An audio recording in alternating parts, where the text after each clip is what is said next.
If you had to use one of these words to describe your writing sensibilities, would you describe yourself as a realist, a comedian, or a fantasist?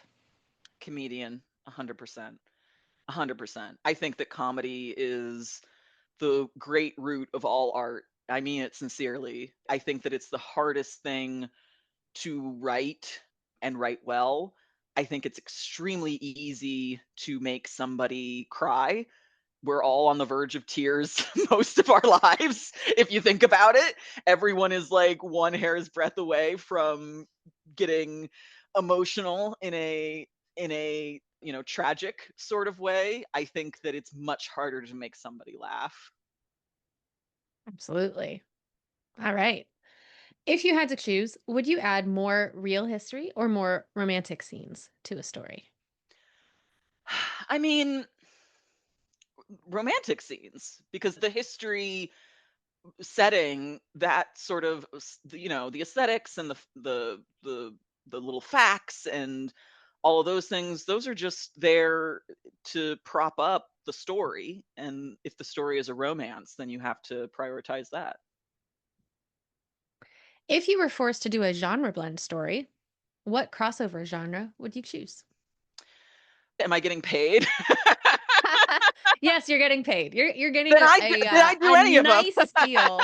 If it's a nice deal, a 2-book deal, then like yeah, I do any of them. But if it were like up to me, I mean, I love a mystery. I grew up on mysteries. I would love Mm, to if I had my druthers, do something like that. nice. And finally, what does escapism mean to you? Octavia Butler and so many other like very very smart writers have said that escapism at its very basic level is just the ability to imagine a different world, right? Which is what all fiction usually is. Not always, but usually. And I think the idea of escapist literature has been imbued with this very negative connotation of like, well, you're not ready or willing to face the reality of our current world and you need to escape into this fictional world.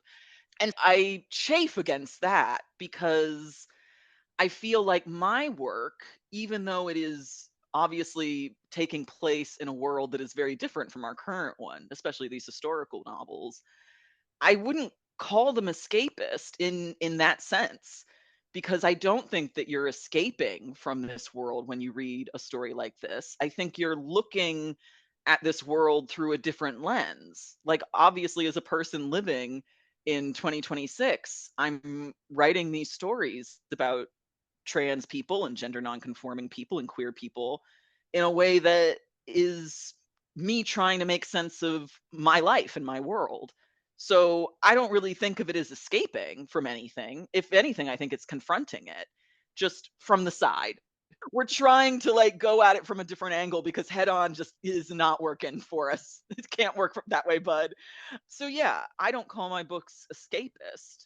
When I first was pitching A Gentleman's Gentleman, a lot of people were coming back to me with like, so this is like a fantasy romance, like it takes place in like an alternate history, and I was like, oh no no no, it's just a historical. And this tendency for a lot of people, especially straight people, to think like, well, because we don't have any historical records of trans people, being earls or anything in the Regency period, like this is pure fantasy. And I'm like, well, you don't know. How could you know? Yeah. I'm making it up. That's the whole point of fiction. Why do we have to have historical documentation to support our thesis statements here? That's not what I'm doing. Lovely. I think that's really well said and interesting. So thank you for that.